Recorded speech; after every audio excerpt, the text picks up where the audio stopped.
Yo, good looks to dreadsock.com for sponsoring this episode of Real Notes. Anyone who has curly or locked hair like me knows how sacred a good hair wrap is.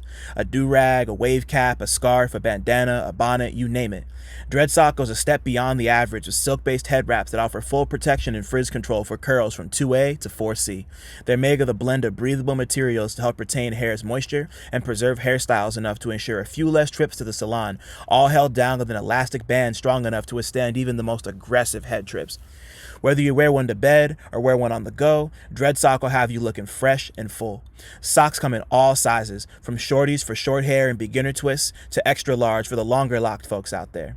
Look, y'all, I've been growing my locks for nearly 2 decades and have been a loyal Dreadsock customer for 15 years. So when I tell you these shits work, I'm dead ass. Plus, they're an independent, black-owned business that's worth the time and energy. So go to dreadsock.com and use promo code CineMasai, that's CineMasai, for 10% off your first order. They won't fall off in your sleep, but they will keep you looking fresh. Thanks again to Dreadsock for sponsoring the episode. Now let's keep this shit moving.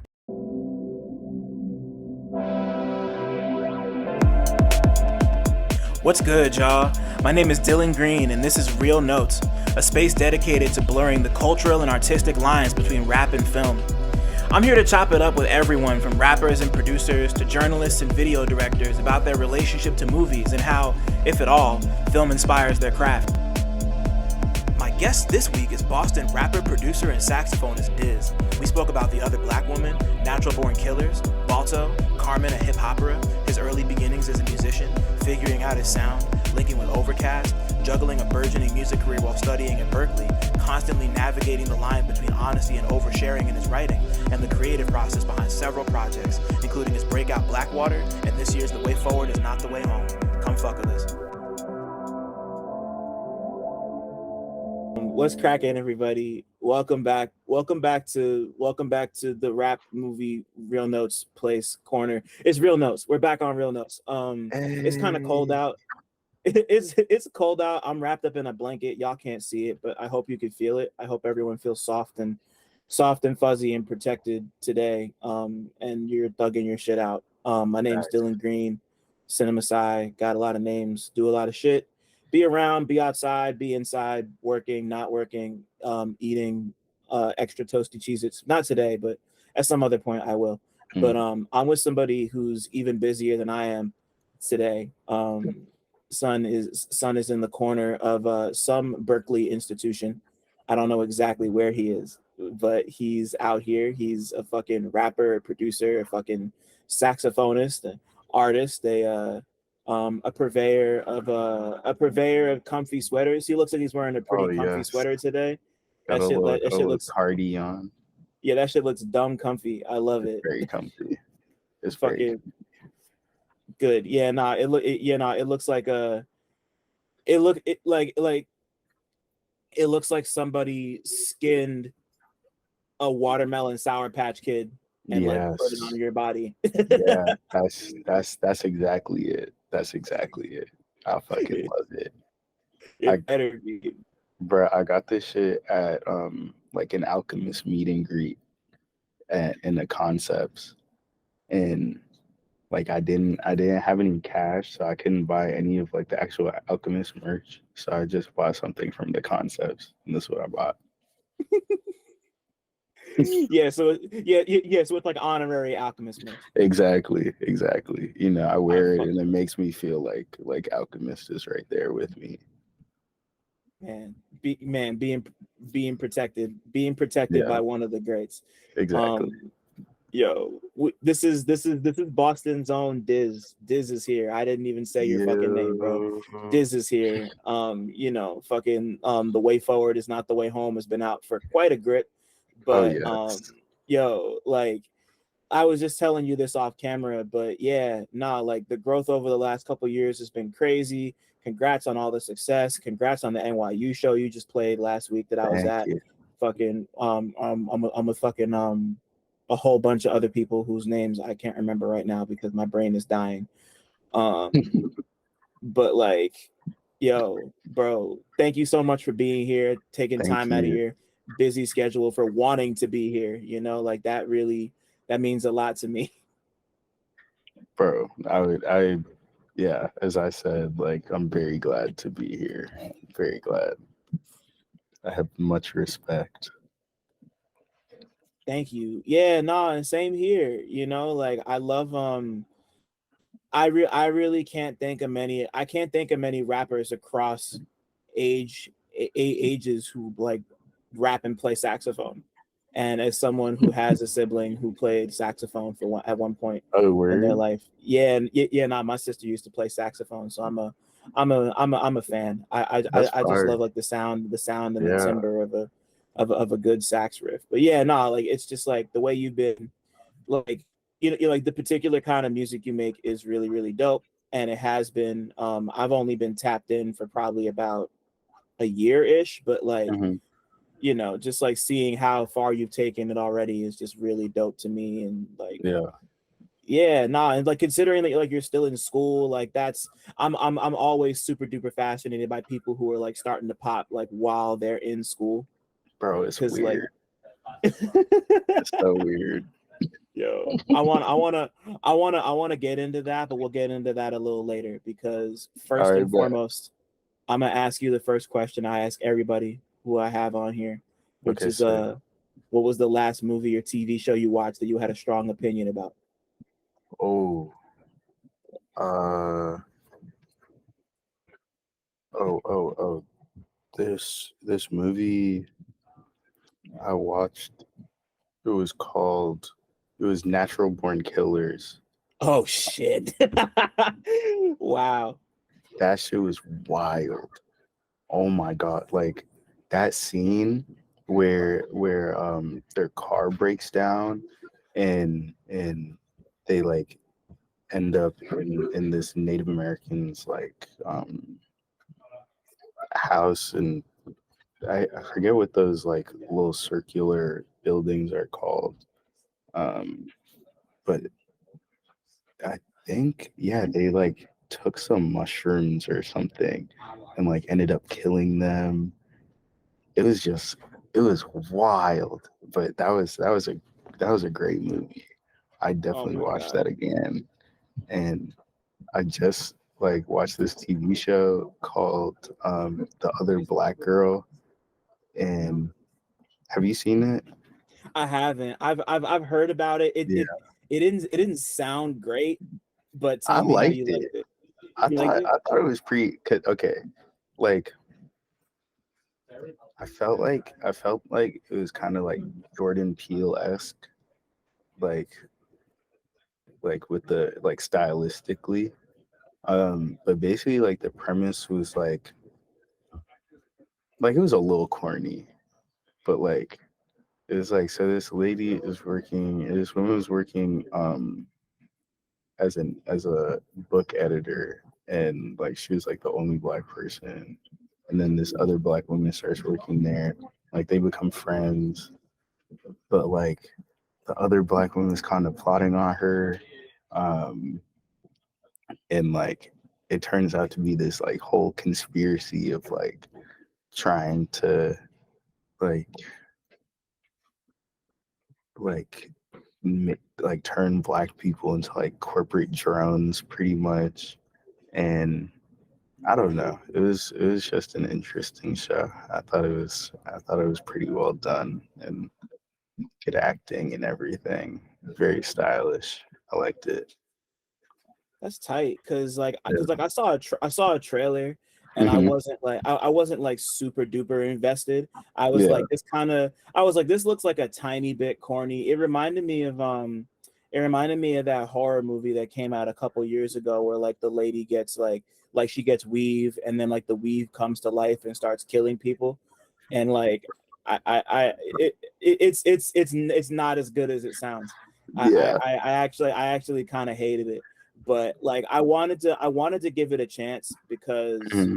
you know like I've been wrong about that type of shit before. Sure. And you know like you said, just like I think like Jordan Peele's whole I just think like I mean like Get Out's incredible, one of my favorite movies ever made.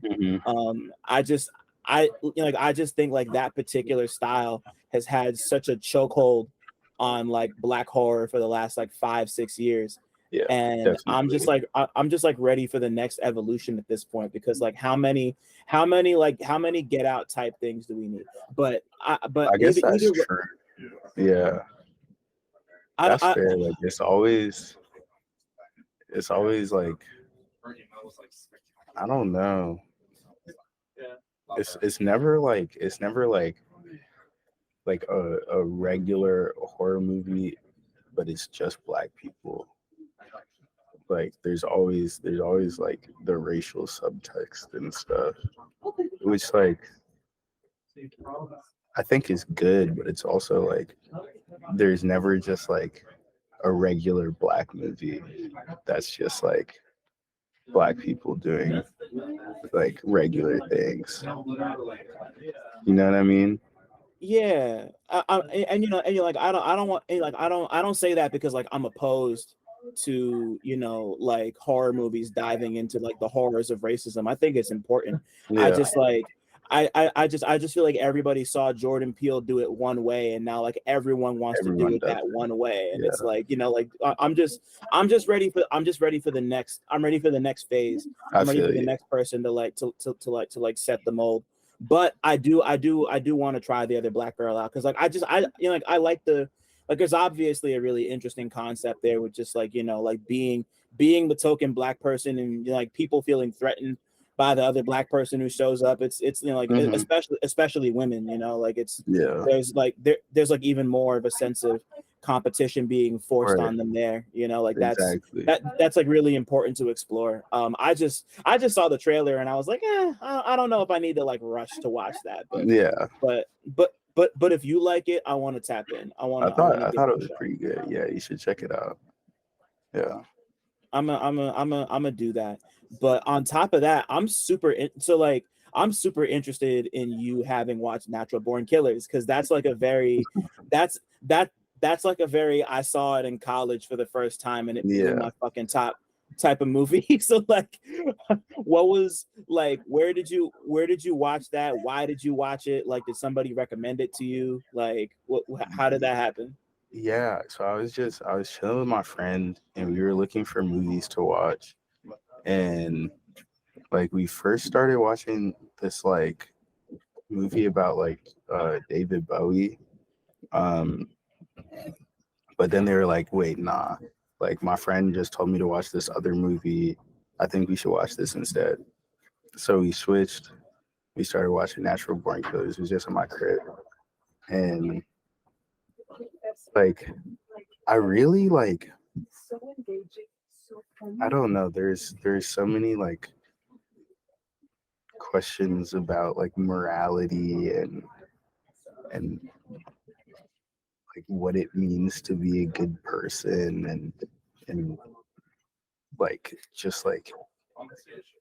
um just like who like what it means to be a human, and like how humans are animals, but we kind of like built ourselves up to be this thing that's greater than, and like what it looks like when that's just like completely stripped down. And it just like it left me like speechless like after I watched it. Like I had no idea like what to think about it, because it's just like between the content and like the editing was insane. Like that shit was just all over the place. And I, oh my God. Yeah. But it was an incredible movie. I fucking love that shit. And that was your first time seeing it? That was my first time seeing it. Man, yeah, I can't remember the first time I saw it, but like, it's like, because it was directed by Oliver Stone and I think written by Quentin Tarantino. Hmm. And like that was, I think that might have been it was either one of the first or like the very first Oliver Stone movie I'd ever seen. And Yeah. like, like it's because like he's usually more of like he's usually more like a history focused, like he's more like a history obsessed fucking, like he made the JFK movie and the George W. Bush movie, Oh, which are both word. really really good. But like, Yeah. it's that's the wildest thing he's ever made. Yeah. I mean, I Like didn't even know that about him, but that seems very left field. Yeah, nah, like it's like he doesn't really make a ton of movies that are just like a nonfiction thing about or like not nonfiction, but like I'm trying to remember whether or not I'm trying to remember whether or not I think it was based on a true story. I don't I think think it was. I don't fuck. Um I'm looking right now just yeah. to be sure. Word. I don't it doesn't look like it was based on a true story. Okay. But it did apparently inspire a bunch of like copycat killers who were like really into the whole Bonnie and Clyde shit at the end, or not at the end, but like throughout the whole movie. But like that's like it's like that's like such like a really it's just so zany. Like you said, the editing's crazy. The one scene I always remember is the one near the beginning where why can't I remember her name? Where like Juliette Lewis's whole like I'm just like everything in the past is happening with her, and like I mean Daniel shows up and they're in the house, Mm-hmm. and oh my god, that scene is crazy, bro. With the dad. Yeah, Oh yeah, god, right, bro. yeah, right. And it's fucking styled like a 50s sitcom. Like Mm-hmm. that's the one scene that always comes to my head when I think about Natural Born Killers. Yeah, that was a crazy scene. Like, yeah, just like the way it looked, and I don't know, like if I remember like they did some like weird things with like saturation with the dad's face that just like made it look like you could really like see all the pores, and oh man, so well done. Yeah, nah, they really like emphasized like and you're like you can see that throughout like the whole movie from what I remember. It's been I haven't seen the movie since I was in I think the last time I seen it might have been college, but like I really want to rewatch Natural Born Killers with fresh eyes because like it's just like I remember being so blown by it when I first watched it, and I just like I'm even sitting here right now trying to pick out other pieces, and I just like can't, So like I don't want to, I don't want to speak too much on it, but I remember being really, blown over by it, especially just like because like that was I think I might have seen it right around the time I saw it either right before or right after Inglourious Bastards came out. Okay, and that's my and that's my favorite Tarantino movie ever. Bro, that's such a good movie. That isn't Jackie Brown. It's that and Jackie Brown. But bro, like, I haven't seen Jackie Brown. Fix that. Watch Jackie Brown. Fix that. Jackie Brown is crazy. It's to me that's the best. That's the best thing he ever made. Word. Yeah, bro, it's my favorite. I really love Django. Django's really good. I don't appreciate it as much as I did the first time I saw it. I really I don't know why. I just feel like it's definitely not bad. I would probably I'm not big on lists, but if I had to, it would be like a top 5 Tarantino for me. Yeah. It might even be like number 4. I would say right behind Jackie Brown, Bastards, and like I mean, fuck it. Nah. Let's just make that number 3. Django would probably be number 3. Word. I feel like that's a solid list. Yeah, like I just like I'm just still blown that like this is your first time seeing that like that's like really such like that's such a gateway movie to so much other crazy shit. Like I don't think you're ready for the I don't think you're ready for the type of shit you're gonna see after you see that. I don't know. Oh my god. Life will never be the same. I don't even like what's like the natural progression after Natural Born Killers? Like, what do you watch next? Damn, oh wait, you ever see Fear and Loathing in Las Vegas before? I started it, but I never finished it. I probably like watched like the first 30, 40 minutes. So you got to But see him like babble about backcountry and shit. yeah, exactly. Yeah, I think when I stopped was like when they first got to Las Vegas. They got to the hotel. Mm-hmm. Yeah. Yeah, I think that's like, if you get the chance, that's the next one. I think those two are really, I think those two are great companion movies. Yeah. Like fucking Johnny Depp's a piece of shit, but that's a great movie. It's a great movie. I've been meaning to watch it. I was actually just having this conversation with my friend the other day about Fear and Loathing. I gotta watch it. It's been too long. Yeah, no, it's worth it. I think that and Natural Born Killers have a lot of similar things to say in like similarly zany ways, and you know, I feel like Fear and Loathing's a little bit more about the creative process too, because it's like it's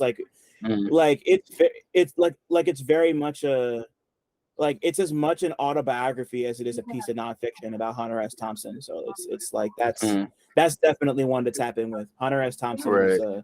was that was a wild boy. He was a wild boy. Yeah. Clearly. On some shit.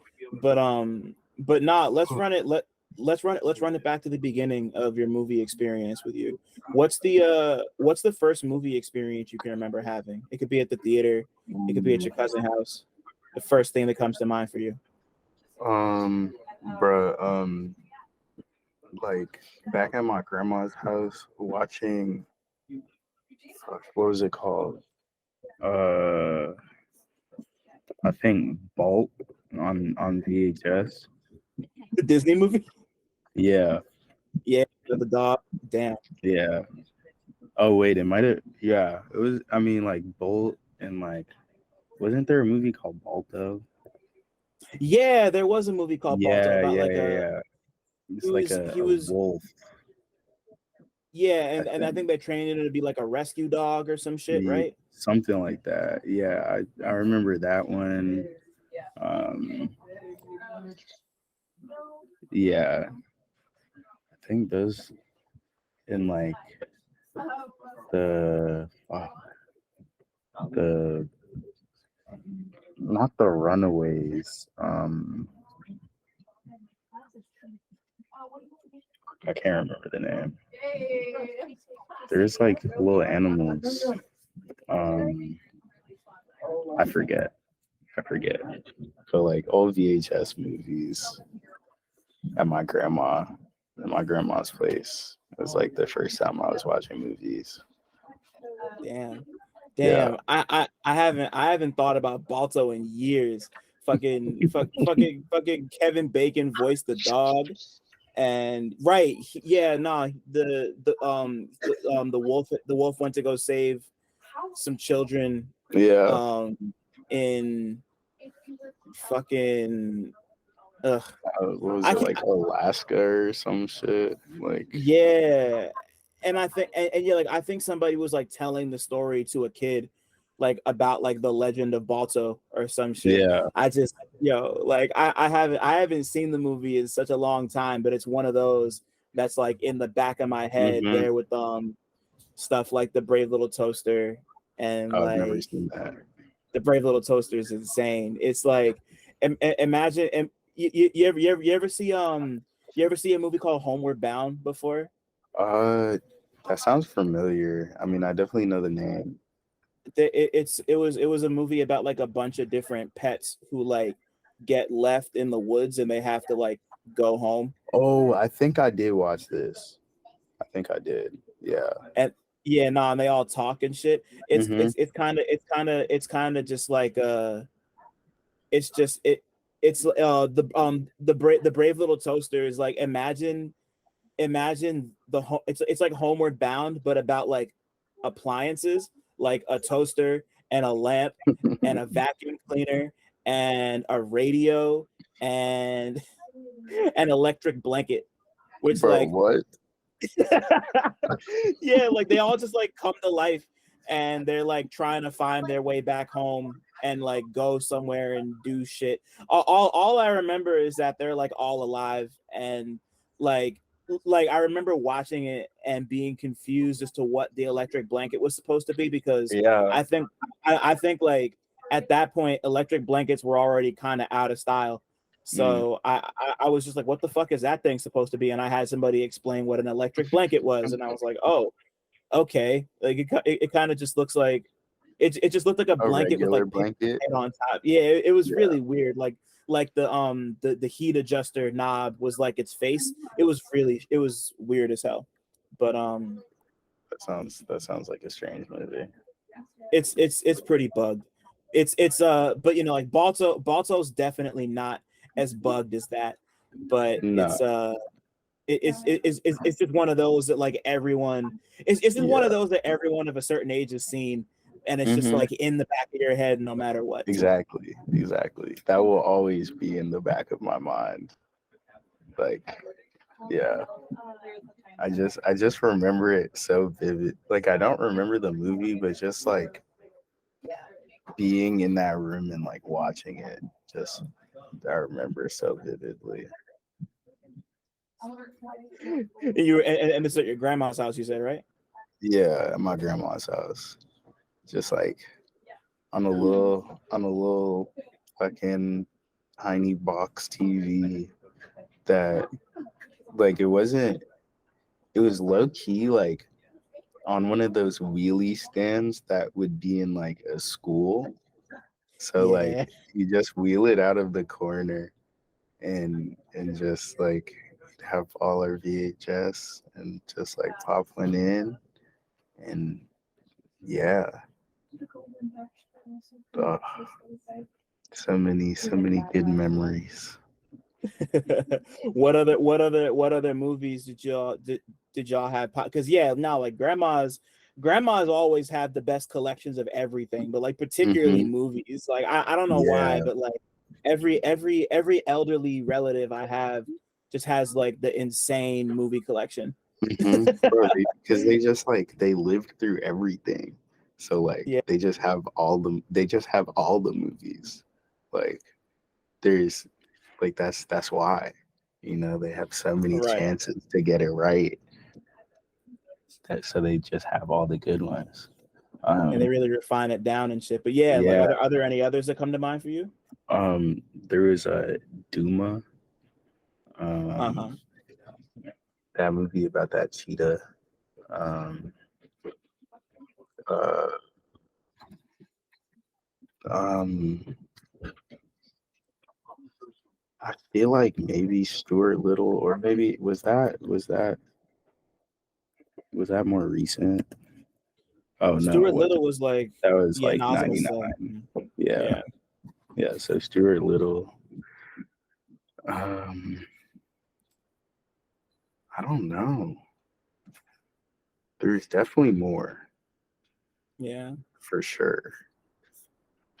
I mean, like all like the Disney like princess movies and stuff, of course. Yeah. Um, but yeah, like Balto and Duma, those are like my big three.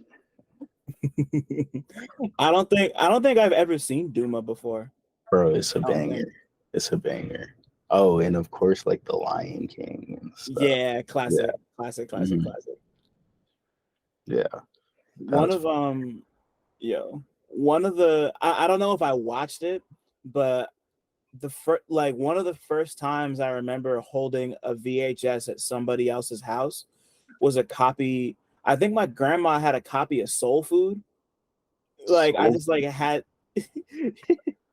I don't it know was that just movie. I'm not gonna it's lie to you. it's a family drama about like this like big ass family that's trying to they all come together at the grandma's house for fucking Sunday dinner, Oh yeah, and yeah, yeah, yeah, you know, like she's big mama, she gets sick, she Uh, gets diabetes, they gotta cut her. I never remember whether it's her arm or her leg, but bro, like wasn't there like a Boondocks episode making fun of that fucking Big Mama's uh-huh. house?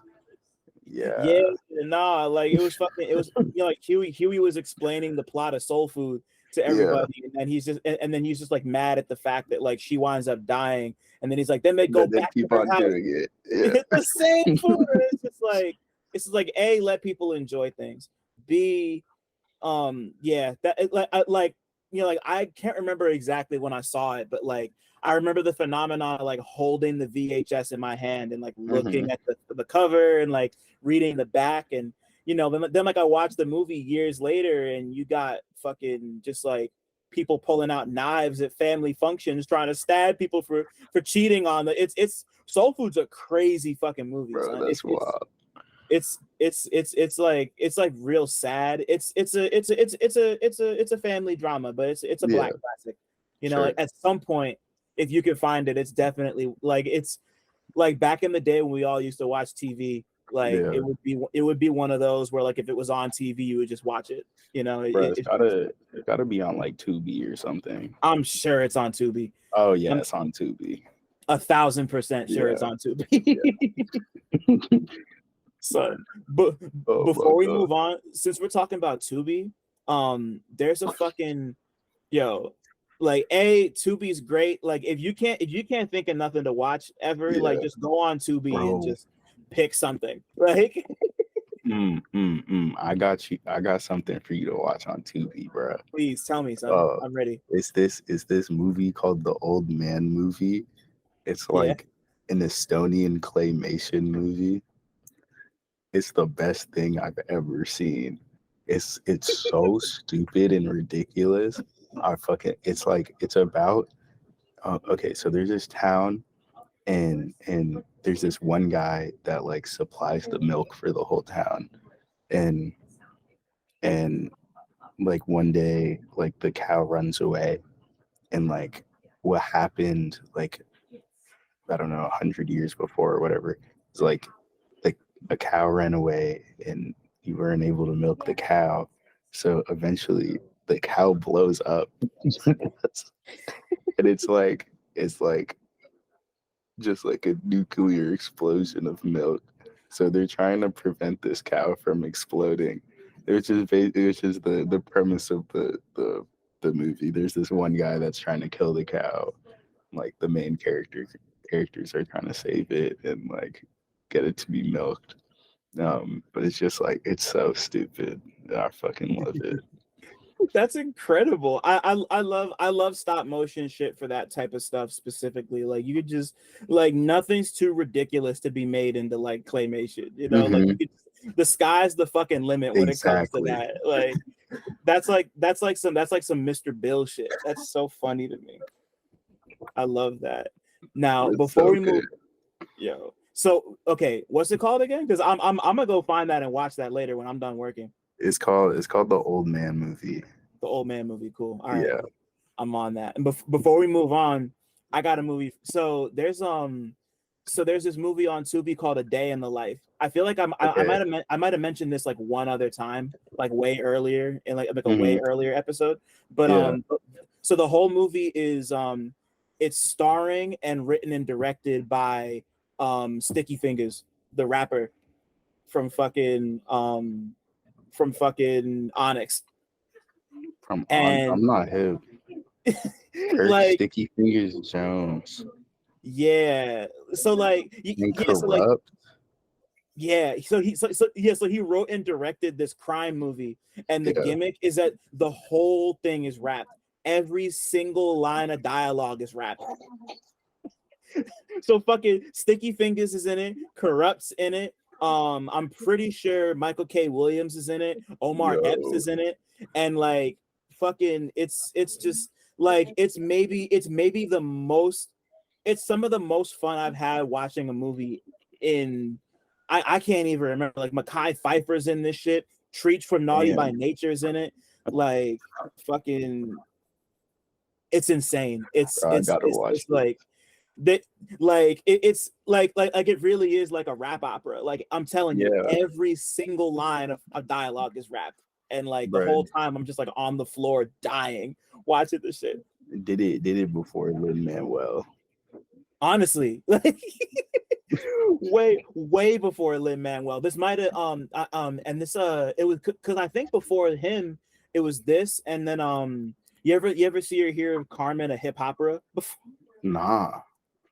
Oh shit, I'm dating myself a bit, but so this was the very first movie Beyonce was ever in. Shit. It's called it's a fucking hip hop adaptation of the opera Carmen. So it's Beyonce and Mos Def my god, doing Carmen, and the whole thing is rapped and sung. that's crazy. It's awful. That's so crazy. Oh my But god. Like if you could find it, it's so worth the watch. Like that and A Day in the Life. But like A Day in the Life, you're gonna have an easier time finding because it's on Tubi. Oh my god, it's crazy, bro. This is a crazy cast. Holy shit. Fucking Beyonce, Mos Def, Bow Wow, Wyclef. Oh my god. Yeah, they weren't playing. Jermaine Dupri, bro. Jesus. They got everybody. That's insane. I wouldn't be surprised. I wouldn't be surprised if it was on Tubi too. But yeah, no, like those are my two. But fucking like A Day in the Life in particular, it's like it takes itself so seriously, and it just winds up being like that's like it's insane. It's so much fun. And like I honestly wish another rapper would make a movie like A Day in the Life. Like I would, but like, you know, like I don't want like a Lin-Manuel Miranda type Day in the Life. I want like just because he's on my brain, I want like Maxo Cream to make a fucking Day in the Life type of movie. Like fucking like Maxo Cream or like Earl or somebody. Just like make a whole I could movie definitely see Earl doing that. Like getting back to like the fucking Loiter Squad roots. But like all rapping. That should be hilarious. That'd be too crazy. I'd love that. Damn. Well, nah. Now somebody's got to make it happen. But I'm hip. That's definitely gotta happen. Damn. Jesus.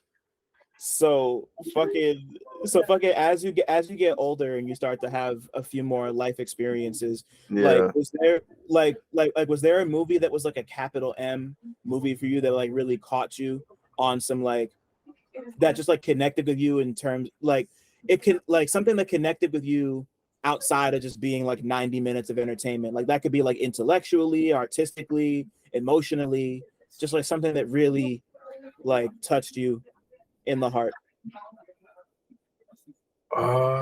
Fuck. I mean, there definitely was shit. I mean, like, there is like, I mean, like 12 Years a Slave and stuff. That shit killed me. Like I watched that in school, and I was just like out the rest of the day. Like, nah, bro, I can't do this. But fuck, I can't remember like names and stuff. Trying to think.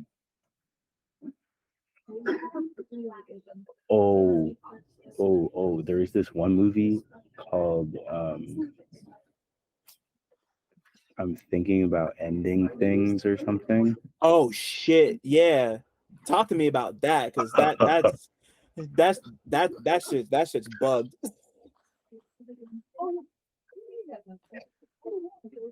Oh my god. That was like the first like what the fuck is going on type of movie that I've ever watched. And that's a really long one, and also just like super confusing. And I don't know, like I kind of like forget what it was about, but I just remember being like so confused and just like for like the rest of the night, I was just watching videos about like what it meant and like the ending and stuff. And yeah, it just fucked me up. That was a crazy movie. And Climax, I just watched recently. That shit was so terrible. Oh my god. Like, it was such a fun movie, but like just all of the worst things possible happened. And it's just like, oh, like the kid gets locked in the fucking electrical closet and then ends up killing himself by touching the transformer. Like, that's horrible. It's so bad. Like, that's so bad. Like, and the pregnant woman like gets beat up because people don't think she's actually pregnant, and because and think that she like put the acid in the punch because she wasn't drinking it because she was pregnant. Like, and she had to like fucking cut herself to get them to stop. Like, that shit was crazy. Like, that nigga Gaspar that is a fucked up individual, bro. Yeah. Like, if you're making a movie like that, like, what is wrong with you? They gotta Like, put him on a list, bro. Yo, I love dead ass. I love Gaspar Noé. They gotta put him on a list. They gotta put him on a list. Yeah. Yo, they gotta put him on a list, bro. Cause like that is not normal things to be like putting in a movie. And I haven't seen like the rest of his movie, but like what I've heard, it's like that's regular for him. Like, yeah, man. Like, yo, like somebody go check on him. Like, what happened to you in your life for you to be making movies like this? Like, bro. Man. Cause okay, so you never seen Irreversible in that case. I haven't seen Irreversible. Don't. I have to. So I'm gonna tell you, it's a great movie. You might be questioning life after you finish watching Irreversible, because like the whole the whole gimmick of the movie is that A, it's told backwards, but B, God.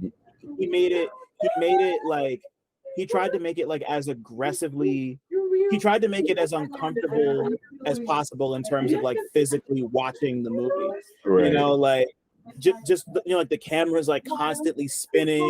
The editing's all over the place. Like he did it in a way to like make you physically uncomfortable, and depending on the type of person you are, like even physically sick while you watch it. And there's like a whole there's a whole really horrible fucked up scene in I'm in a train station that's like, let me put it to you this way. The first time I saw this movie, I saw it with a bunch of friends who were all really into film like me, and we ordered pizza and watched that shit. You ordered what? We ordered pizza. Like, we just like ordered food like we were watching like we were watching like a game or some shit. Like, I didn't want to look at food for 2 days after I watched that movie. Like, that's how fucking like I was just not. It's a great movie. I get what he was trying to do with it. Like it succeeds at what it's trying to do, but it's not the type of movie you're gonna want to watch ever again after you finish it. Like between that and like, you ever see Enter the Void? Nah. Enter the Void is great. It's like, that's a little more it's about this drug dealer who gets killed in a bathroom, and he just like he relives his entire life. Like his whole life flashes before his eyes, like from the time because like he takes DMT right before he gets killed. So there's like a so there's like a 10-minute just like screensaver like trippy sequence that's just like nothing but colorful visuals, and then he's just like in his apartment, and then he goes to deal some drugs, he gets killed, and then like I said, he just relives his whole life from like even before he was born. Like, I think he like sees his parents, like it's like from the time he was fucking consummated to the time he died, and it's just his whole life. And it's also Gaspar Noé. that was also one. Yeah, like that was like that really challenged what I like wanted and expected from movies at that time. Right. It's super fucking dope. To me, that's the most accessible Gaspar Noé movie ever. Like all the others are like really super duper. I mean, they're all really good, but this one's just like you could sit down and watch it and not have it. You're not gonna leave questioning life after you watch it, boy. Right. But you're gonna leave questioning life after you watch fucking Irreversible. Yeah. I kind of like that though. You know, like just having a movie just like completely floor you. Just be like, what is happening? Why? Yeah, this is like even more. It's just like there's a scene that takes place in this club they go to where somebody just gets like beaten to death with a brick. It's one of the most gruesome things I've ever seen in my life. It's a crazy movie. Like I'd be really interested to see how you feel about Irreversible after you watch it. So when you do, you gotta definitely let you know. Yeah. Yeah, because fuck, I should be writing these down in my notes. I just have tabs open with all of these movies now. Wait, let me make a movies to watch list. Yeah, nah, do your thing. While you do that, I wanna jump over to music before we get too far off track. You know, All right, like you strike me as somebody who like music's obviously been a part of your life for a grip, like even since the beginning. But like when did music become capital M music for you? Like something that was more than just like a passive thing you experienced in the background type shit. I mean, like, I don't know, cause like I think like freshman year of high school, was when I like started rapping, but it wasn't like, you know, anything crazy. Like it was just with my friends, like in my homie's basement and stuff. But like we were doing it like every week, but it wasn't like something that I was like, you know, really taking seriously. So it was probably like COVID, because like I think like that first spring semester, like I dropped my first EP and it did ass, but like, you know, like it like got me on like making my own music, and like it forced me to start like doing my own production and stuff like that. So yeah, it was probably then. So like 2020, 2021, it was when like I really like got to it. Right. And I know you've been playing the saxophone since you were about like 7-ish, right? Yeah. So like, see, like that's true, but like I tell people like I've only been playing for a few years, because you know when you tell somebody like you play an instrument since you're 7, like they expect you to be like some virtuoso. I feel you, bro. But like I wasn't practicing or anything, you know, like I was taking lessons and I was playing in middle school, but I wasn't practicing. I wasn't taking it seriously until like my junior year in high school. Like I stopped playing for a few years, probably like 8th grade through sophomore year. Then I started playing again my junior year, and that's when I really started playing. So it's been about like 3-4 years of me like really playing saxophone. Yeah. I feel you. I was the same way with piano because I've been playing piano since I was like 8 or 9, but I didn't practice at all. I was so bad. I was so bad with that. Like there's like stuff that I remember, and I taught myself how to play a few songs, but I haven't really taken it seriously since. So like I get the whole distinction between like wanting to be like, okay, so like this is when I really started taking it seriously, and when it like really fucking like started to take off? Yeah. It's like, you know, like I'm I think I'm pretty good at saxophone, but I'd I'm say not so. I'm not like been fucking grinding since 7 years old good at Right. saxophone. Like if I was that good at saxophone, I'd be in a completely different place, to be honest. Like, I don't know. I'd probably just be playing jazz. That'd Right. be nice as fuck. Yeah, no, I Yeah, was about to say you'd probably be doing like session musician work and yeah, shit. exactly. Yeah, You'd be like what's his face? Kamasi Washington. yeah, yeah, exactly. Yeah, I'd be on some shit like that. Yeah, like that would be my main thing. But no, I'm glad I kind of, am able to do like a little bit of both. Mm-hmm. I think I've always liked being like versatile and like knowing a whole bunch of like little things and being able to like build myself up with that. Um, so yeah, I'm definitely glad like my life has musically has gone the way it's gone. When did you when did you start incorporating the saxing with like your rap production? Because you said that you didn't really start rapping for real until you were like closer to being out of high school, and Yeah. like and then or actually before that even, when did you start producing for yourself? Like how recently was that? Production probably started like I think I was a sophomore in high school. Yeah, I was a sophomore in high school. Um, and bro, it took so long to like make a decent beat. Like I feel like it was at least like a year of just like making complete garbage just to make like something that was okay. Do You you know? remember what that? Do you remember what that first thing, or maybe not the first thing, but Mhm.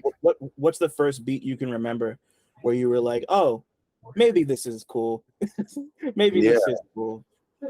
I mean, like I don't remember like what the beat sounded like, but I Mm. remember having that and like I actually remember like I showed it to my friend's dad like a couple years ago, and like I remember listening back to it and I was like, holy shit, this is god awful. Like, how did I ever think this was good? It was so bad. But it's just like shows how like taste changes and like just what a good quality piece of work looks like to you, how that changes. Um, so yeah, I'm sure it was like a masterpiece when I first made it, but in Mhm. hindsight, not so much. Yeah, no, I get it. It's hard to look back on stuff that you've done and not see mistakes or not be like, Yeah. damn, like that could have been, like I could have tightened that up. That didn't Hmm. need to be there. That should have been there. I could have cut Yes. this, you know. Or all the time. All the time. Yeah. So like that, like I don't really like listen back to my old music very much because of that. Cause it's just like I'm just not really gonna enjoy myself. It'll just be like fuck, like I wish I did this instead. What are you gonna do about it? Get better. Yeah, that's exactly. really Nah, that's you're really right. that's really all you can do. Yeah. And like when did you so yeah, no, like back to the original question at hand. When did you first start incorporating jazz and your saxophone into the music you were making? Um Was it before or after Blackwater? Okay, It was yeah, Blackwater. Yeah, it was Rainwater. That was yeah. the first time. And oh my god, bro, making that song was so much fun. And like, I don't know, like my mom came down while I was making it. She was like, "Oh my god, like this is so good. This is beautiful." Da, da, da. I was like, "Yeah, like fuck yeah, like I'm definitely doing something right." Um, but yeah, that was super cool, and like I've been trying to do it more. Um, but it's like I don't know. It can sometimes be like a hard thing to incorporate all the time. Yeah. And like incorporate it well and for it to make sense. Right. Yeah, nah, because yeah, like you don't you know like you don't want it to, you know, like your music has such a your music feels very organic to me, just in the sense of like you know when you want something to sound like it's been you like you know when you want something to sound like it's been incorporated, and you know when you want something to sound like it's just like something sample based or something Yeah, like a little jazzier, you know, like it's not like you're constantly bridging the gap between the two on some like live band hip hop shit. right, You know, right. like there's nothing on any of your projects, but especially not on Blackwater that would make, you know, like that would give me that indication, which is why it's so dope to hear a song like Rainwater at the end of that project. Just Mm-hmm. just this like really nice, just this like really nice instrumental to like carry us out. And you Yeah, know, like seeing you do that live at the Tisa Korean show, like ending your set with Rainwater was like really really really really cool to me. That was a great choice, you thank know. you. Like and you know like when and yeah, like I think I told you this that night, but the first the first thing I remembered was just like everyone going crazy when you busted the sax out, and Mm-hmm. people were like and then you just like played this like real calm, this like calm soothing instrumental, and then it just Yeah, ended, you yeah. know, like you know. Bro, I love doing that. It's always so cool, like to see people's reaction when you bring out the saxophone. Cause like I don't know, nobody's going to a rap concert. It's like expecting to see like someone play a saxophone. Um, Right. so it's like, yeah, it's really cool. And it's like it's even better when you like play with a live band and like you really like you get into that groove and there's just like there's just like such a good feeling with playing with a live band. Um, yeah, at least I could give a taste of that experience with just the saxophone. But I hadn't played it for like played that song for a while, so I was kind of ambivalent about playing it that night. But Annabelle convinced me, and we ended up doing it. And yeah, no, shout out to Annabelle for that, and just in Facts. general, because she's the best. But like She's that was just like that was just yeah, no, that was just such a great choice to end that set. And you know, like once again, like just the you know, like considering like the makeup of Blackwater and how, you know, like I feel like that's kind of, I mean, like you said, you had already put out projects before that, but hmm this is kind of like you being like, this is this is the type of stuff I want to talk about. This is how I want to talk about it. You know, like you have like a handful of features on it, not very Yeah. many, but hmm like, you know, it's just like this is you just kind of like laying out your style of just like being very open, very honest, very personal, and then just like ending with this instrumental interlude that just kind of brings everything home in like a somber type of way. So like Yeah. before we move on to your to your more recent work, like walk me through a bit of like making Blackwater and what it was like kind of having this idea in your head of like, this is the type of artist I want to be, and hmm like putting that down and then putting it out in the world and it getting a reaction. Well, I mean, like it started with the song "To See Is to Believe," um, and I made that, and I made like the whole record like over one summer, and like I don't know, it definitely felt like you know like my introduction to like my music and like giving people an introduction to my music. Um, and it's also like my first time like putting my production out, like Right. I didn't produce a lot of the beats, but I produced like a few of them, and that was a huge deal for me, and like I was super nervous about that. And but it was really cool, like it was a project like I put like a whole bunch of my time and effort in, and for it to get like any attention was crazy to me. um and it did so much better than like any of the music that I put out previous, and which was really cool because like for a while like I was rapping and I was trying to do things that I didn't really like as much because that's what I thought was going to do well. And like to do what to do what I like and for that to do better than the stuff that I didn't like was just like, whoa, like Yeah. that's so cool. It's so Like, gratifying, like it was super gratifying. And I was like, wow, like this, yeah, it was just like, it was mind blowing. And like, it wasn't like,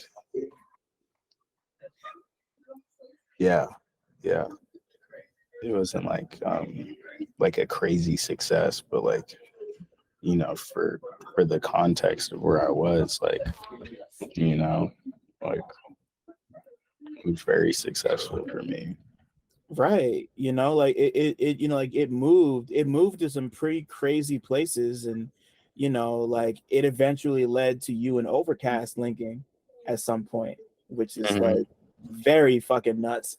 Like you just like put out this project, and then he comes around, and produces When Love Calls My Name, Yeah, and that was pretty cool. Bro, I was so hyped for that. Like I hit him up and I was like, bro, like can I get a beat? And oh, well, actually, I think that might have been pre Blackwater. oh Yeah. really? Yeah. Um, yeah, I think it was. Yeah, that was like, yeah, that was pre Blackwater. But I remember when that happened. Like, I was, I don't know. Yeah, like I just reached out to him and I was like, hey, like, can I buy a beat off you? And like he sends like a thing of beats, and like I go through and I find the beat, and like he's asking for like a certain amount of money, but like I don't know. I was like 17, 16, 17, maybe young. So I was like, bro, like, I'm sorry. I can't afford that. So like, I gave him some bread and and made the song, and like to this day, like that's one of my favorite songs that I've made. And I think that beat is fucking insane. I love that shit. Um, but yeah, that was big. That was very big.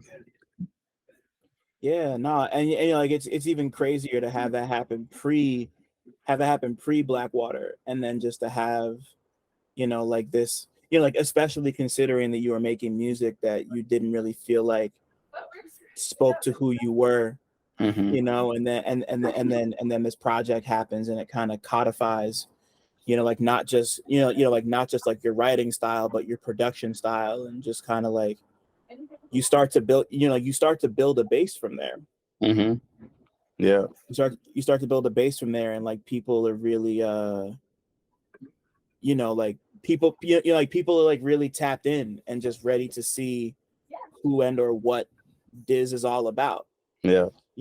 And like just because like we were talking about it before, like you're still making music, but eventually you graduate from high school and you're currently at Berklee, where you're like finishing up your degree, and just like since like from the time that you made Blackwater and we're continuing to make your music up until now, basically, like Mm-hmm. what's it been like juggling being a student with like making music and Yeah. touring and establishing yourself as an artist, and like working with Annabelle and with everybody you work with, like while trying to finish a degree? Like I know that shit's stressful.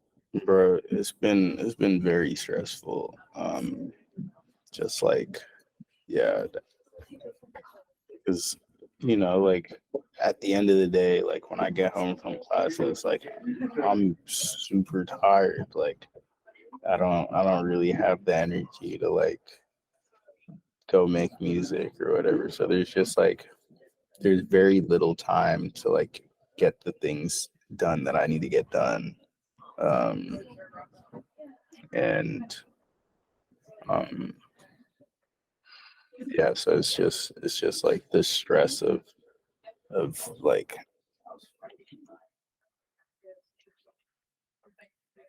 where does that balance lie? Like where do you find that balance? And um like I think like right now, like I've kind of realized like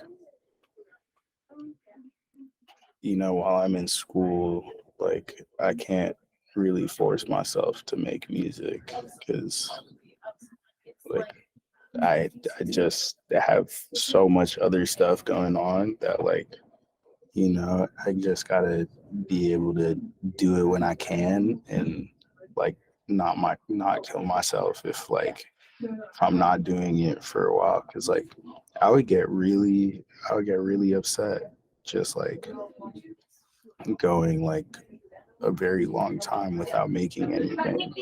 And I was like, fuck, like I can't be doing this. Like I need to be like constantly creating stuff and putting stuff out. But I realized like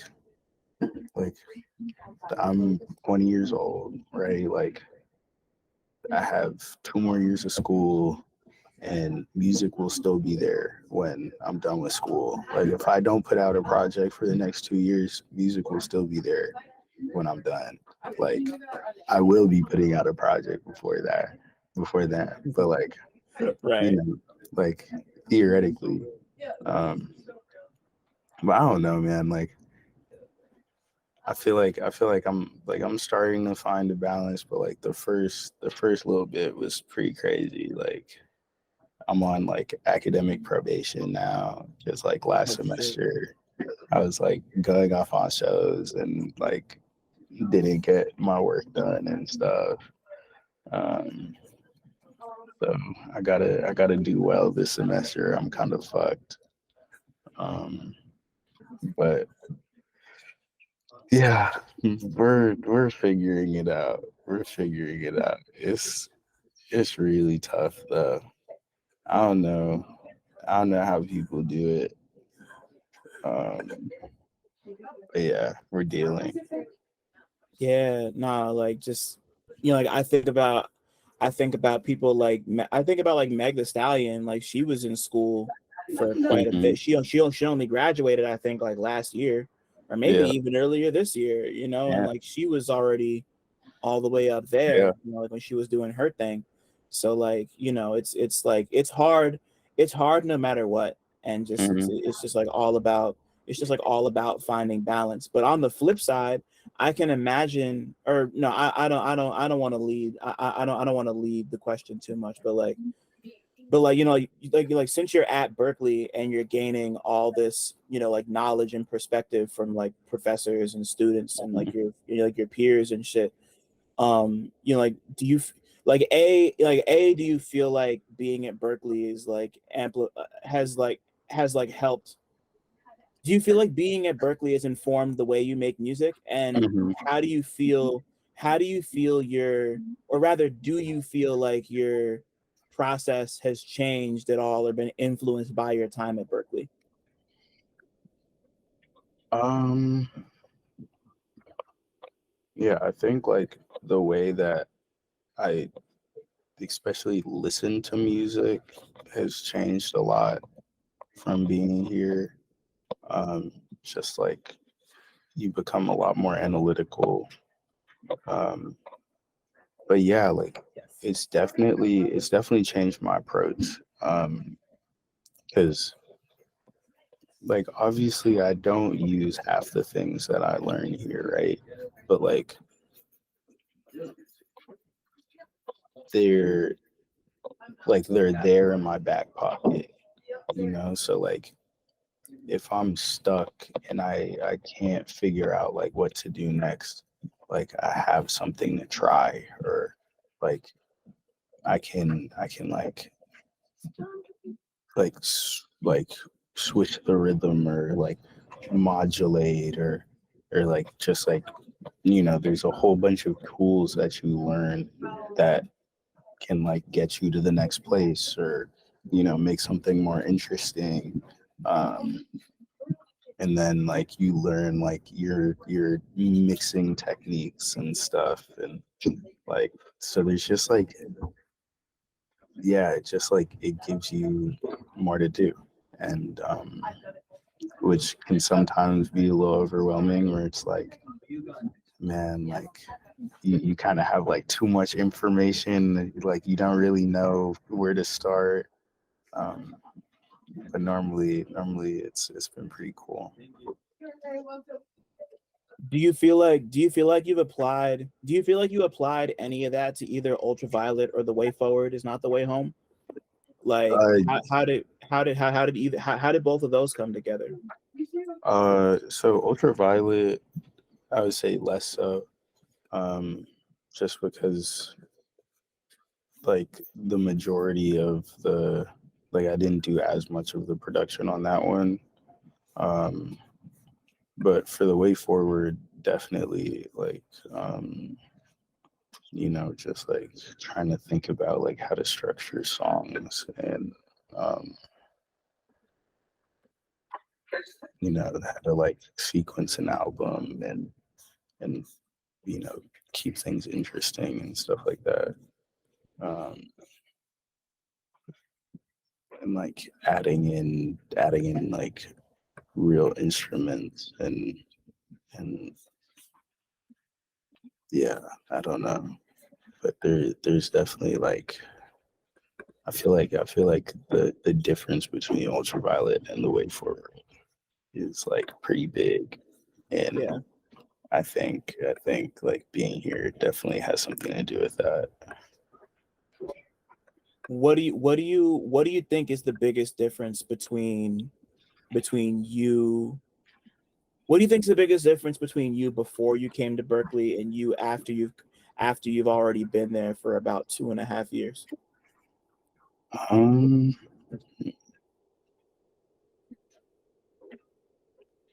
it's a good question.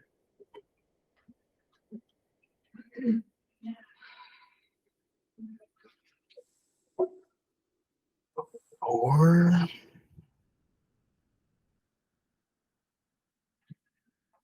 I mean, like definitely like I wasn't as confident in my production. um and I think I had less of a direction, especially in my production. And I think Berklee has kind of like showed me more of like what I want my direction to be. Um, like more jazzy elements, and like still that like like I don't want to say lo-fi, but I'm gonna say lo-fi. Like I feel you. like the lo-fi like sample based aesthetic. Yeah, so I think it's definitely like I think a lot of it's been that. And just like I don't know, like being able to produce with like other people like in the same room and people that like have the same like musical interests and stuff as me has just been super fucking cool. And I've like that like I've learned so much from just like sitting in a room and like just having Ableton open with like one of my friends and just fucking around. Cause like that's really where like you learn the most. Like that's how I learned how to produce. Like I just like fucking watching my friends produce. Like that's and then you just like go home and you try to do the same shit. And like that's the best way to fucking learn. And like I've learned so much about like how to make a beat from just watching people make beats. And yeah, and I've learned the best shit from my friends here. Who are some people you've been most inspired by when producing? And what have you learned from them? Oh, okay, so like my friend Dennis, he taught me like a different way to like chop samples. Like I would normally just like put like my samples in like the sampler and just like play it with the keys. But what he'll do is like he'll like manually like cut out the individual parts like in the software and then like piece them together like without a sampler. So it's kind of like audio editing stuff. And then he'll like after he like gets a loop, like he'll like cut that down even more and like edit out like more specific things. And I've definitely used that a lot. I love doing that with drums, especially like doing that with drum loops.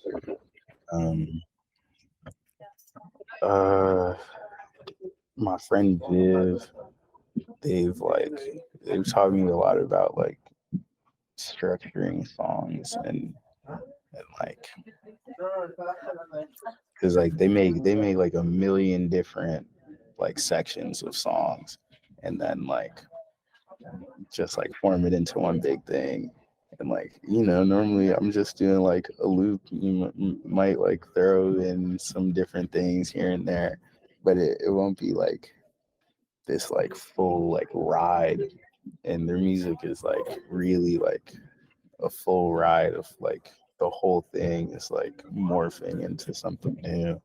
And like I've definitely tried to do some stuff like that where it's like like the music really builds to something. It's more than just a loop. And I mean there's definitely like there's tons of other people who tell me things. And but yeah, those are like the people I work with like very closely all the time. There's my friend Timmy. He like we will like play around on his piano, and he has this like cool little pedal that he runs his piano through. And I don't know, like just like creativity and like sound design stuff I've gotten a lot from him. Yeah. There's tons of cool people. Right, I'm sure. Like that first chopping bit you were talking about, like particularly when it comes to the drums, really you said that, and the first thing I thought about was Victory Lap from The End of the Way Forward. Like at Yeah. least like I mean like I don't know if that's applicable, but just like based off of your description, like it sounds like that to me. Like it sounds very much like the type of thing that's like put together on like a graph as opposed to being played out on keys. Once again, I don't know if that's exactly how it happened, but like I love the way that beat sounds because of the way the drums kind of feel like it's like running pattern, like almost like a run and gun type of thing on it. I like it a lot. I don't know. Thank you. That's where my brain first went anyway. Yeah.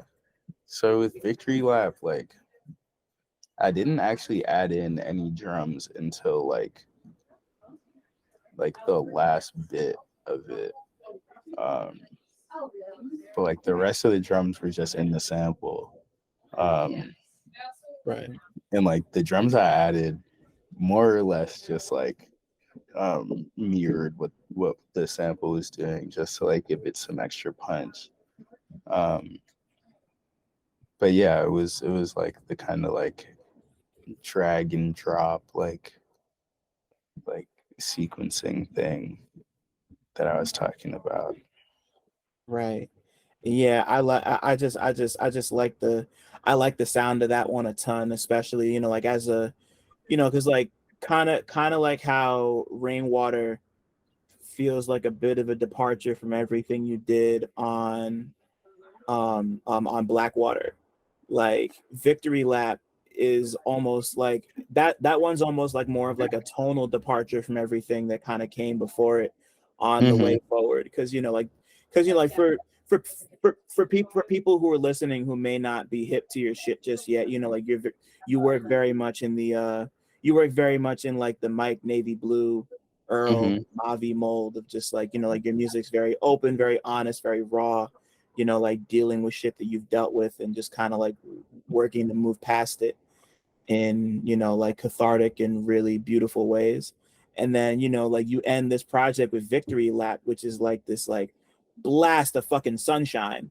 Like it's just it's like that, like that and stuff like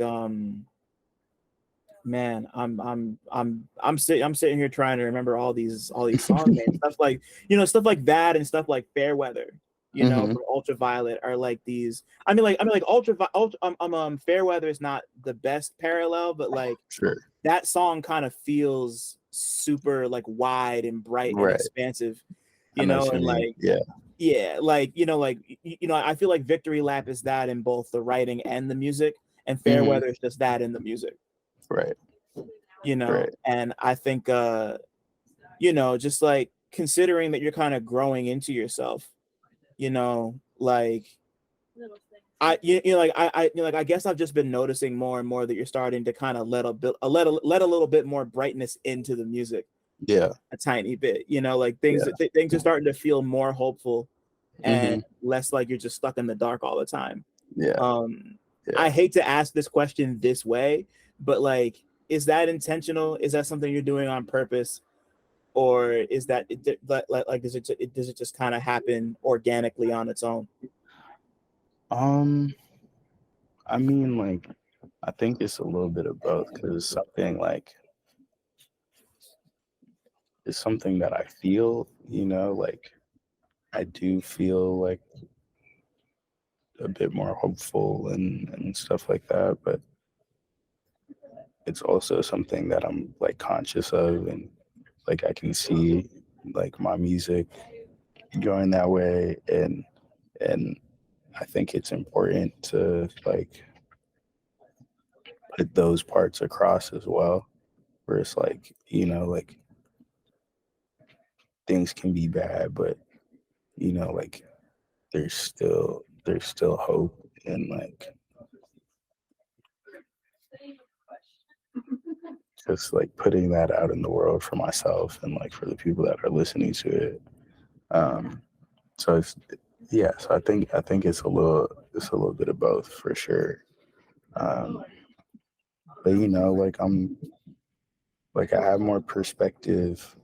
Like obviously, I I still have a lot of perspective to gain, but you know, I have more perspective than I did um, than I did when I was like first making music, and like you know, I've gotten past some of those things, or you know, like I've made peace with some of those things, or have gotten closer to making peace with some of those things, and you know, like you kind of like want to revel in that, like you got to be able to be happy about, you know, because like even if you're not like exactly where you want to be, like at least you're making progress. Right. Like that shit is what really matters. Like, you know, like not everything is gonna be like okay in 2 seconds. Right. Yeah. So it's like Totally. being happy with that progress. Yeah, nah. In fact, and factored in with that progress, you know, like on that note, I've been thinking a lot about the idea of people like selling trauma through their music, just Hmm. like in light of fucking, you know, like No Name talking about it on Sundial Yeah. on balloons, you know, like you know, like the whole second verse is about that. And you know, like rap in general is something that's like very steeped in recounting traumatic life moments and Right. you know, but I feel like your music and like you know, like the scene that you're a part of in particular is like attuned to inner turmoil in a way that like goes beyond just like while yeah, you know, like you're not like wallowing in self-pity here, you know, like Mhm. even like your darkest music is about, you know, like you're feeling your feelings as you have them, but they haven't consumed you. You know, like I wouldn't call your music dark at all. Yeah. It's just like very thoughtful and very reflective, and you know, Mm. like you know, Thank like you. you're like you're welcome. Like whenever I fucking talk about this type of shit, it's just like I always find myself using the word cones, just like a Clones. k like a k like KOANS, as in like just like stuff to why am I blanking on the definition of the word cone? Um like a cone is like a it's like Uh, a like a not a prayer, but like story, dialogue, or statement used in a Zen practice to provoke the great doubt and to practice or test a student's progress in Zen. they're like affirmations kind of, Yeah. you know. Yeah, no, like a cone is like an affirmation, and you know, like Interesting. your music is like very affirmative to me Yeah. in that way. And you know, like I think, you know, like I mean, I think the benefits of sharing your struggles, you know, like through your music are obvious, you know, like you know, like for you and for Right. the people listening. But I guess just because I'm curious, when you're writing, is there ever like when you're writing, do you ever are you ever conscious of a line that there might be between you being honest and open in your music and just like oversharing for the sake of it? Like do you ever think about that, or do you just kind of create and let stuff come as it Yeah, I've definitely thought about that. And just like, yeah, like what is too far to talk about, and like, you know, especially like if I'm talking about like my family or something, like would they want this to be like out in the world or something, you know? Um and like, yeah, I mean, like it's like if you're talking about things that are like, if you're being vulnerable in your music, like it's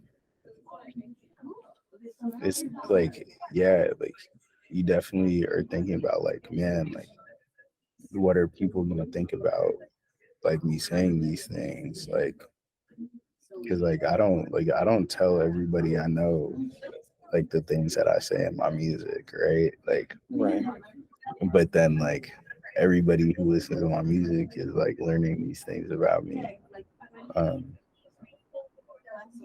so like it definitely is. Yeah, there's definitely been like conversations with myself about like, is this something that I really should say? Um, and you know, most of the time I can like talk myself through it. Yeah, I mean, there's definitely been stuff that I've like left out. Um, but I don't know if I could like recall like what exactly. You don't have to do that if you don't want to. Yeah. No, no, I'm not trying to play therapist with you over here.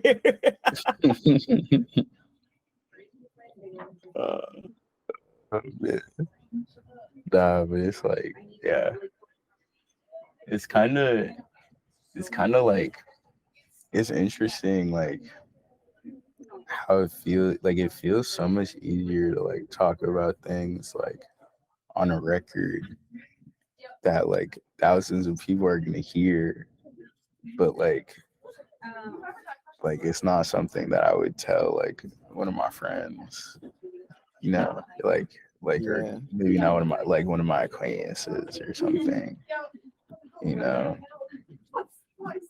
It's strange.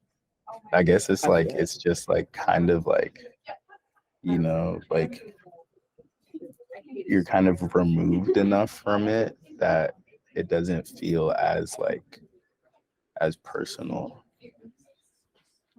you know, like not telling them like face to face. Right. And like on top of that, you're like like maybe you're not 100% alone while you do it, but like it's like you in a booth and it's like you talking to a mic, and like people will hear it when they hear it, and however they take it is however they take it. But like it requires a certain amount of bravery to make any kind of music, but especially the kind Definitely. that you do, like it's just like owning, like owning your problems is one of the most powerful things you can do. And I mean that in both a positive and negative sense, like it's just like, this is you. It's like there really is just a lot of force behind just being like, this is me. Definitely. And I think like you being 20 and already having figured out how to do that in a way that's clearly connecting with people, and is also, I imagine, like a real nice bomb for you. Like that's like you're like, even in 5 years you're gonna look back and be like, and just be like, damn, like I was a baby. Like not even even in terms of like how you react to things, but just like you're still growing, like I don't like I don't want to analyze you and say you're still a child, but like it's just like 20 is such a tender age, I know. like Bro, there's like still so much my more. brain isn't even like fully developed. Right. Like, But that's crazy.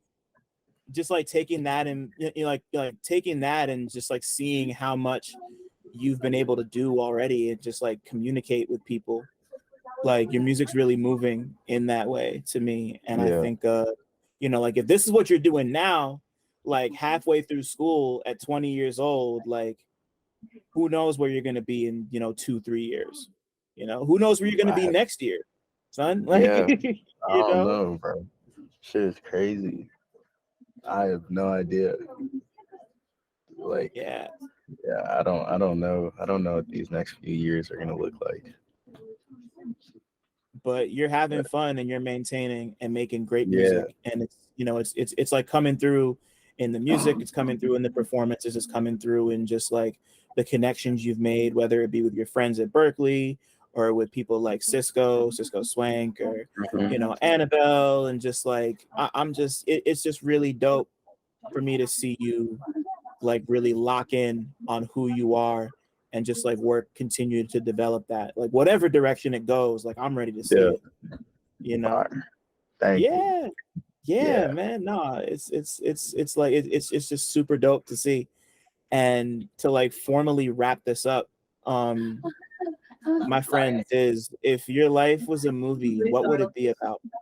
Oh my God, what would it be about? I would be. Let's see. I think I'd definitely be a house cat. Yeah. Yeah. But like I would go on some adventure. Yeah. Oh, let's see. I'd be a house cat that I don't know, cause like I want it to be like super boring, but like just like you know, just like lays in the sun and like enjoys things. But I also want to go on an adventure.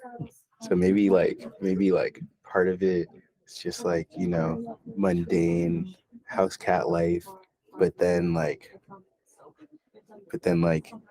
you go to the moon or something and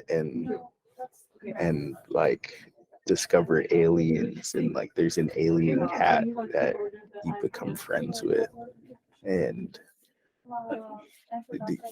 like you make a home there, and then you have your mundane house cat life on the moon. On the moon with all that cheese. With all that cheese. Yeah. And yeah, because I was gonna ask if you were gonna have a sidekick, but I guess that covers it. Yeah. Mm-hmm. Yo, DiZ, thank you so much for being here. Thank you so much for the music. Thank you for your honesty and your perspective. And you know, like, yeah, I feel like I've said this a bunch, but it really has been a pleasure to see you just like already get to this point and like build yourself a base. And you know, like you don't need me to tell you, but you're gonna go really, really far. Sky's the limit. Like, bro, I can't wait to see what you got coming next. It's like this is you're at a special moment, and the pop is coming. Let's put it that way. The pop is coming, bro. I'm waiting on it, bro. We'll see. Whenever it happens, we'll be ready. Yeah, nah, man. Like, stay ready so you don't gotta get ready. But yeah, nah, like it's just yeah, nah, it means a lot that you took some time out of your day, because like I know you got class in like 40 minutes to like come and talk to me. Yeah, it's just been a pleasure, and I'm just excited to see where you are, even, you know, like 6 months from now type shit. Yeah. So yeah, we'll check in again. But yeah, you know, I'll see you out in New York and stuff. Oh yeah, come on. And yeah, nah. I'm gonna find you. I'm gonna come find your ass at Berklee one of these days. I'm gonna be up in Massachusetts for some reasons, I hope, at some point in the very near future. So bro, we'll see. Let me know. All right. I need you to take me to Wahlburgers. I don't want to go to Wahlburgers. Wahlburgers? Okay, bet we can go to Wahlburgers. Wahlburgers is pretty fire. Like, I'm not gonna lie. Yeah, I was gonna ask, like, is it any good? Because like I've only ever seen, like, they got like the packaged burgers at like Aldi and shit, but I've never actually had Wahlburgers before. Nah, bro, it's actually kind of gas, and they're tater tots, bro. They're so good. Oh my god. Okay. Yeah, it's pretty fire. All right, then I need you to take me to a Wahlburgers in that case. Okay. Yeah, we'll go to Wahlburgers. Hell yeah. Thanks for listening. Shout out to y'all for making it this far. And shout out to all the Black people listening too, because y'all really impeccable. Don't forget to like, subscribe, and tell a friend to come through next time. 1.